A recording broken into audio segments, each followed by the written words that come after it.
السلام علیکم ورحمۃ اللہ وبرکاتہ۔ پیارے بھائیوں، میں نے آپ کے لیے ایک بہترین ٹاپک لایا ہے، آئیے چلتے ہیں ہم اپنے ٹاپک کی طرف۔ الحمدللہ وکفی وسلام علی عبادہ الذین اصطفی، اما بعد فاعوذ باللہ من الشیطان الرجیم، بسم اللہ الرحمن الرحیم۔ عن ابن عباس رضی اللہ تعالی عنہ قال قال رسول اللہ صلی اللہ علیہ وسلم ما من ایام العمل الصالح فيها احب الى اللہ من هذه الايام يعني ایام العشر۔ قالوا یا رسول اللہ ولا الجهاد في سبيل الله؟ قال ولا الجهاد في سبيل الله الا رجل خرج بنفسه وماله فلم يرجع من ذلك بشيء، أو كما قال على النبي صلى الله عليه وسلم إن الله وملائكته يصلون على النبي يا أيها الذين آمنوا صلوا عليه وسلموا تسليما، اللهم صل وسلم دائما أبدا على حبيبك خير الخلق كلهم۔ میرے پیارے بھائی اور بہنوں، السلام علیکم ورحمۃ اللہ وبرکاتہ۔ ہمارے آج کی موضوع ہے عشرہ ذو الحجہ کی فضیلت۔ پیارے بھائیوں، عشرہ ذو الحجہ کی فضیلت قرآن و حدیث میں بہت زیادہ دلائل اس موضوع پر موجود ہے۔ قرآن مجید کا ارشاد ہے والفجر ولیال عشر، یعنی مجھے فجر اور 10 راتوں کی قسم ہے۔ امام ابن کثیر رحمہ اللہ بحوالہ بخاری فرماتے ہیں اس سے مراد ذو الحجہ کی ابتدائی 10 دن ہیں۔ حضرت عبداللہ ابن عباس رضی اللہ تعالی عنہما سے روایت ہے کہ رسول اللہ صلی اللہ علیہ وسلم نے فرمایا ان 10 دنوں میں اللہ تعالیٰ کو عمل صالح بہت پسند ہے۔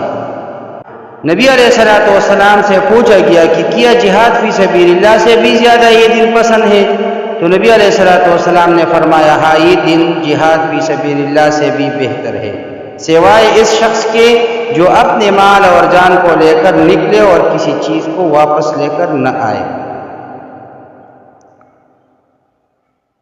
دوسرا حدیث ہے حضرت عبداللہ ابن عمر رضی اللہ تعالی عنہما سے روایت ہے کہ رسول اللہ صلی اللہ علیہ وسلم نے فرمایا ان 10 دنوں سے بڑھ کر اور سب سے زیادہ محبوب اللہ تعالیٰ کو کوئی اور دن نہیں ہے، لہذا تم ان دنوں میں کثرت سے تسبیح، تحمید اور تہلیل کیا کرو۔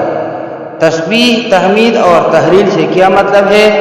تسبیح سے مراد سبحان اللہ ہے، تحمید سے مراد الحمدللہ اور تہلیل سے مراد لا الہ الا اللہ ہے۔ حضرت سعید ابن جبیر رضی اللہ تعالی عنہ فرماتے ہیں کہ حضرت عبداللہ ابن عباس رضی اللہ تعالی عنہ کے مطابق نبی کریم صلی اللہ علیہ وسلم ان ایام عشرہ میں سخت ترین محنت سے عمل صالح فرماتے تھے۔ امام ابن حجر رحمہ اللہ کے مطابق اس عمل صالح کی وجہ غالباً یہ ہے کہ ان دنوں میں حج کا اجتماع منعقد ہوتا ہے اور حج اسلام کے اراکین میں شامل ہے۔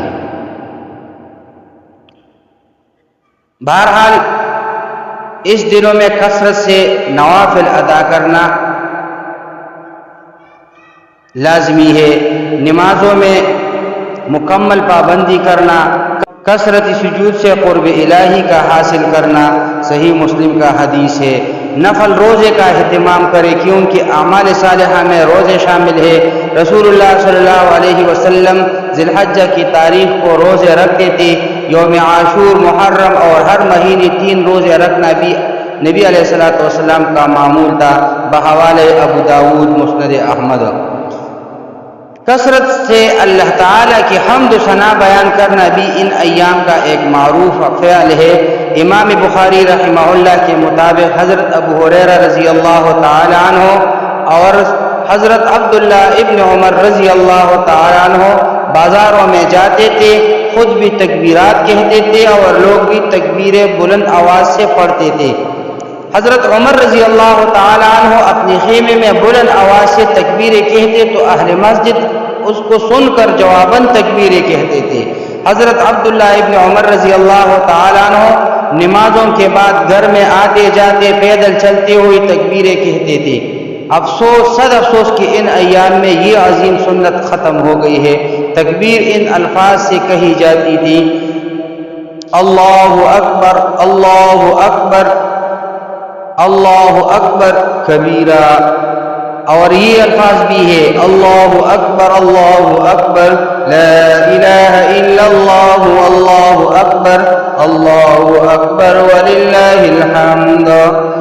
یوم عرفہ کا روزہ رکھنا رسول اللہ صلی اللہ علیہ وسلم سے ثابت ہے۔ نبی علیہ السلام نے فرمایا، میں امید کرتا ہوں کہ یوم عرفہ کا روزہ 1 سال پہلے اور 1 سال بعد کے گناہوں کو مٹا دیتا ہے۔ صحیح مسلم کا حدیث ہے۔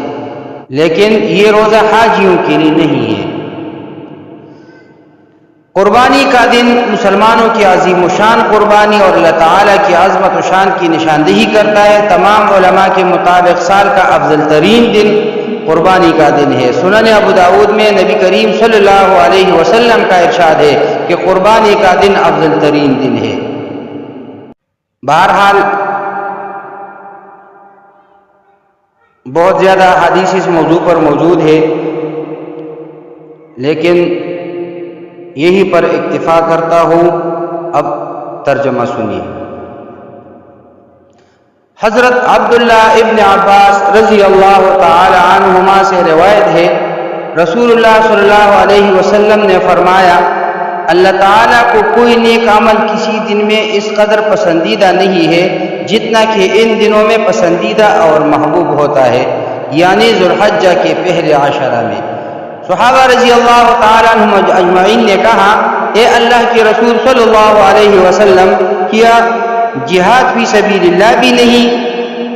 نبی علیہ السلام نے فرمایا، نہیں، جہاد فی سبیل اللہ بھی نہیں، مگر جو کوئی شخص اپنی جان و مال لے کر نکلا ہو اور پھر کچھ واپس نہ لایا ہو۔ اقول قولی ھذا استغفر اللہ لی ولکم ولسائر المسلمین۔